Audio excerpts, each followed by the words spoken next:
I'm going to start by telling you a little bit about me. In 2022, we started a project called Bonds for the Win. And at the time, we were really upset that our children were masked at the public schools. And so I called up my girlfriend, Ann LaFleur, who's amazing. And she pretty much came back to me. She said, these people are licensed, bonded, and insured, which means they have an oath of office. They have a bond, which is surety to we the people, that they're going to perform their duties and responsibilities. And they're also insured, meaning they have a liability policy. And these people are practicing medicine without a license. So what we did was we put it to the test. We went and we got 3 wins. We pulled the bonds and the liability policies by sending in a FOIA request. FOIA stands for Freedom of Information Act request. So you send us a simple letter, it's a 1-page letter to any elected or appointed official in any government or public school setting. And you basically just ask them for this information and they have to send it to you.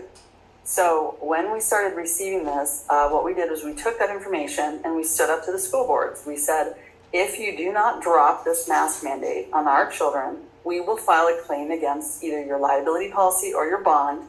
And here's a list of all the things that we see, all the violations that we see, all the laws you're breaking, the state, national, and international laws that you're breaking. There were 27 laws.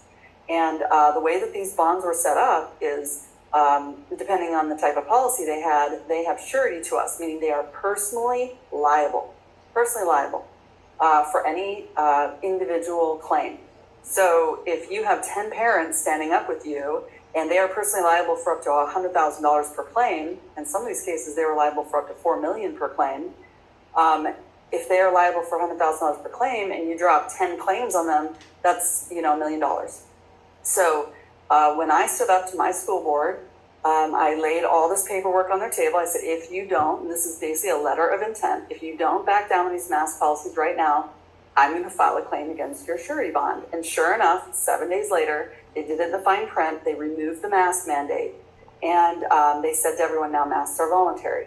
Well, once we had 3 wins throughout the country, we had a win in Illinois through a woman named Violet, another win in North Carolina through a woman named Katie, and myself. And once we knew this system worked, we went ahead and took it national. We taught the people how to FOIA request on behalf of their children at the school districts. And it was like a rush. Like God was just moving all of his pieces. All the mama bears and the papa bears just jumped on this opportunity because we were really tired of seeing our children being treated like this at the public schools. Okay, so many times the parents were standing up to the school board and the school board would shut off the lights. They would run out of the room like cockroaches. They would seek counsel to their lawyers and they would come back 7 days later and vote 7-0 no masks and no more pornography in the library. Because again, the pornography also in the library is sexual harassment. This whole LGBTQ plus movement is sexual harassment and it wouldn't be allowed in any workforce and it should never be allowed in our schools. So what happened was state by state, one after another, started to release the mask mandates.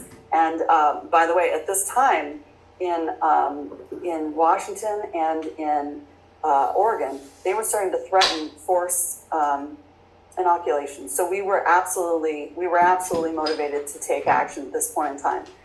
We also started realizing that if we pulled the bonds for, let's say, Governor Ducey, it was a blanket bond. It covered the entire state of Arizona. So once we started getting these bonds, we were posting them online and we were just like, go get them, guys, go get them. And so we posted Newsom's bond, we posted Ducey and Inslee and Brown. And next thing you know, there were hundreds of school districts being served overnight. And within 3 or 4 months, we saw Biden remove the mask mandates and 50 million children were liberated in such a short period of time because we as parents really finally took that offensive stance and said, wait a minute, who are you? And who do you work for? And how do you derive your authority over us and our children?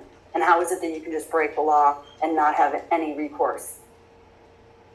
And that should be a question that everyone asks right now. Why have we been pushed all the way back to the 1-yard line and never, ever see any remedy? Why isn't there a single employer out there that is getting in trouble for forcing any kind of an experimental treatment without any isolated virus? I mean, why is no one in jail for this? Okay, and that's because I'm going to tell you today why that is. Because we don't actually have law and order in our country. We don't actually have freedom on paper. And I'm going to tell you why. And I'm going to tell you how much we learned from this experiment for Bonds for the Win. Because as soon as we had that win, we had so many people from all over the world, all these light workers and intelligent men and women that came to us teaching us about law, teaching us about hidden law,